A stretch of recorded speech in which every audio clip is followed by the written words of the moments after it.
the only show that's 3 dimensions away from A Good Day to Die Hard being called Die Hard the Final Chapter. I'm your host, 3D Jake, and today we're looking at A Good Day to Die Hard, released in 2013. A Good Day to Die Hard was directed by John Moore and was written by Skip Woods and stars once again Bruce Willis, this time around Jai Courtney, Sebastian Kutch, Yola Sneijder, Cole Hauser, and Mary Elizabeth Winstead. The movie is essentially about John McClane as his son is accused of murder in Russia, so he has to go travel to Russia. But it turns out his son is in the CIA, and there is a people that are trying to kill this man or take this man, Russian man, gangster guy. And so basically, John McClane ends up just being at the wrong place at the wrong time in Russia, and so essentially him and his son have to save the day from the Russian have to protect this guy before the Russian mafia or whatever get him. This movie is awful. I'm just going to say this right now. This is my least favorite Die Hard movie in the series. I have watched Die Hard 1, which is amazing. Die Hard 2, which is okay. Die Hard 3, which is a great movie. Die Hard 4, which I admit I have problems with, but I still enjoy. This movie, I fucking hate it. This movie is fucking terrible. Like, this movie, John McClane, okay? For instance, Bruce Willis in every movie has a purpose to be in this movie. Die Hard 1, he's just the guy at the wrong place at the wrong time, but he's having a Christmas party, and then he has to save the day.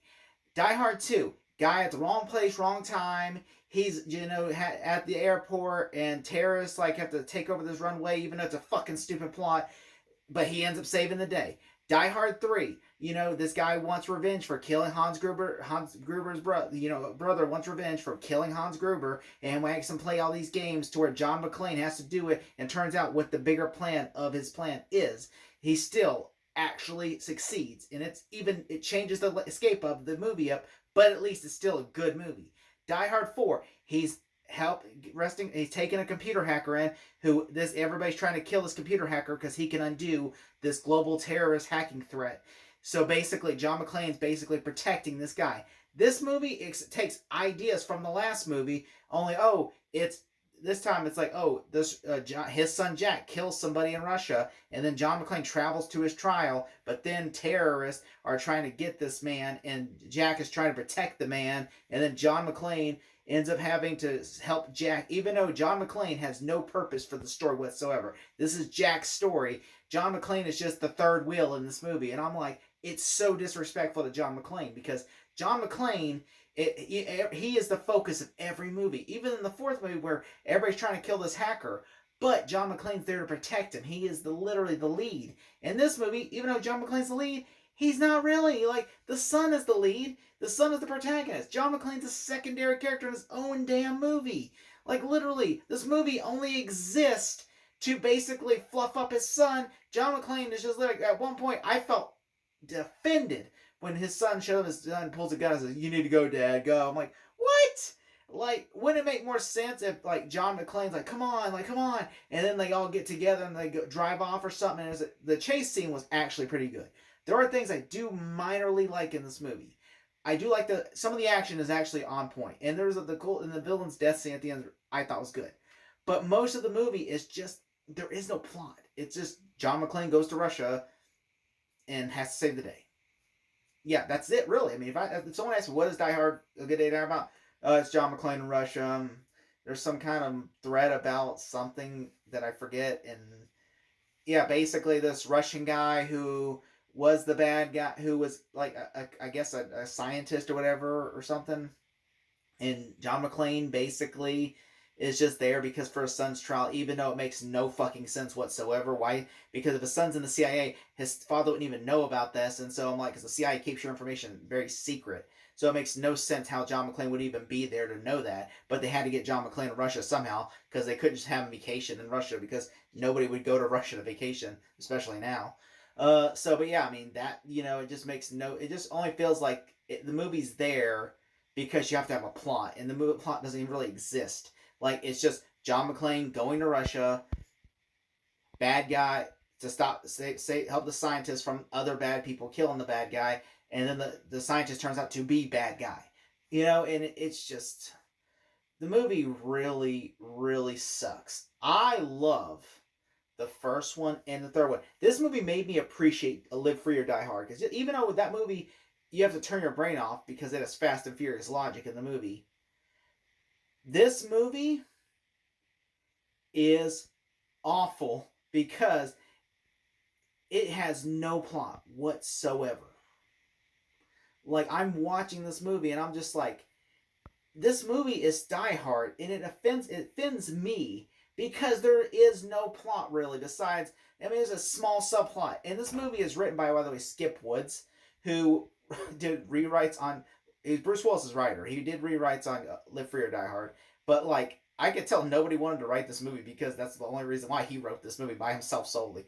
Like, yeah. By the way, this movie is the only, by the way, Die Hard movie that is not meant to be a Die Hard movie. Like, that's actually meant to be a Die Hard movie. Like, all four of those movies were originally original material that were turned into Die Hard movies, and that's why they're better because they were like, hey, look, we got this script for a movie. Even the first one, they're like, we got this script. We could just turn this into a Die Hard movie.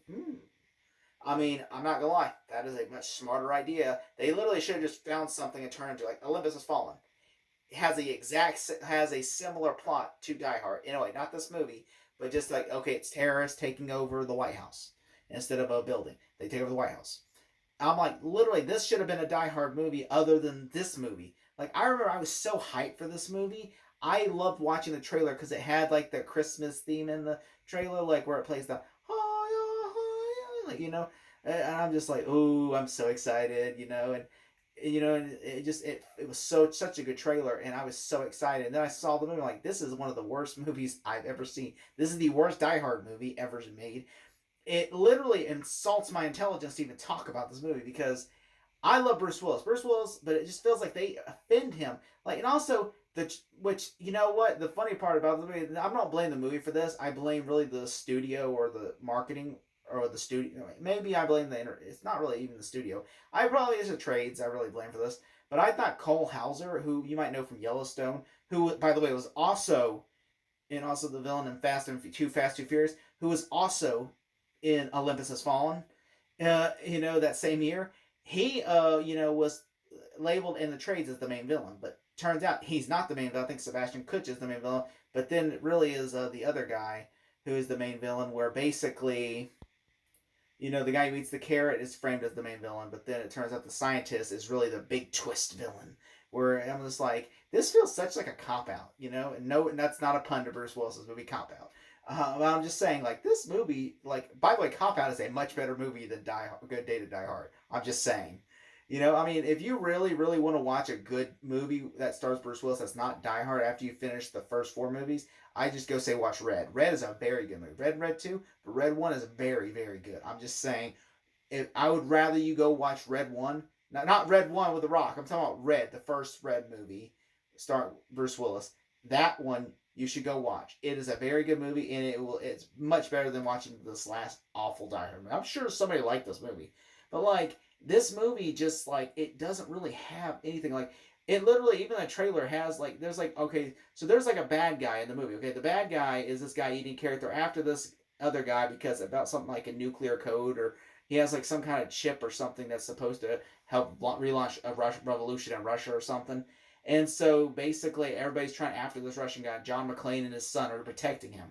And basically, the son's in the CIA, and that's why he killed this guy to get closer to him and all this other shit. And then, basically, this guy has a daughter, and then they go to meet with his daughter, and then it turns out his daughter's in cahoots with the bad guys, and then the shootouts and shit happen. And then it turns out this guy's not really his daughter, that's his lover, ironically. And then, of course, it turns out he's the bad guy. And I'm just thinking, this is such a dumb plot twist. I mean, in a better movie, it might have been okay, but I'm just like, this is dumb. Because I didn't even care for this villain. Like, and then, like, his death, though, was pretty cool, though. And, and also her death is dumb, because she just drives a helicopter into a fucking building.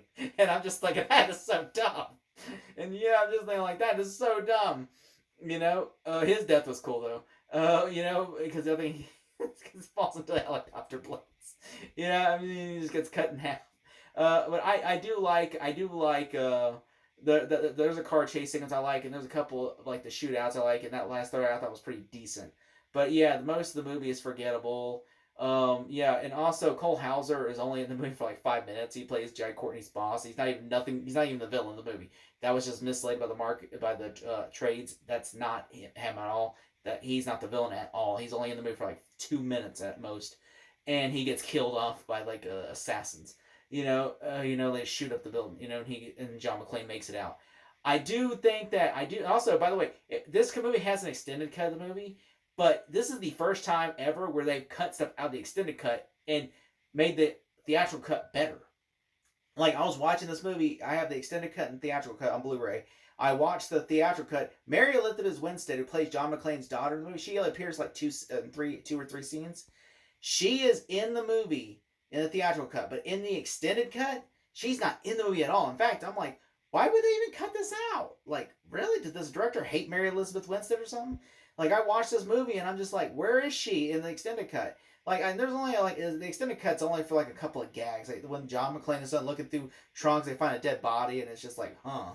It's like, and at the end, where basically after they blow up after the building the lady crashes in the building, she dies. They walk away, and you just see like the sun rise over Moscow, and then that's it. But like in a theatrical cut, where you see John McClane gets dropped off at the airport by his daughter, and they have a conversation, then he gets out, and then of course you see like him call his daughter later on in the movie, and then at the end, John, after like the villains die and all that shit, they come back, and then they get off a plane in the airport, and then like Mary Elizabeth Winstead's there with like the army or something, and then she hugs them, and they walk away, and it freeze frames away, and that's the end of the movie.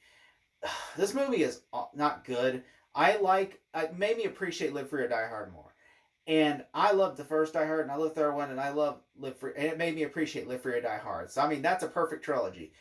Die Hard 1, Die Hard 3, and Live Free or Die Hard. That is the perfect trilogy, and it sucks that they're never going to make any more because Bruce Willis's condition and everything. But you know what? At least we have 4 decent movies and 1 shitty movie. If I had to give this movie a score, I'm going to give it an F. Try better. Thank you so much for watching. Nobody's gonna die today. Need a hug? We're not a hugging family. Damn straight.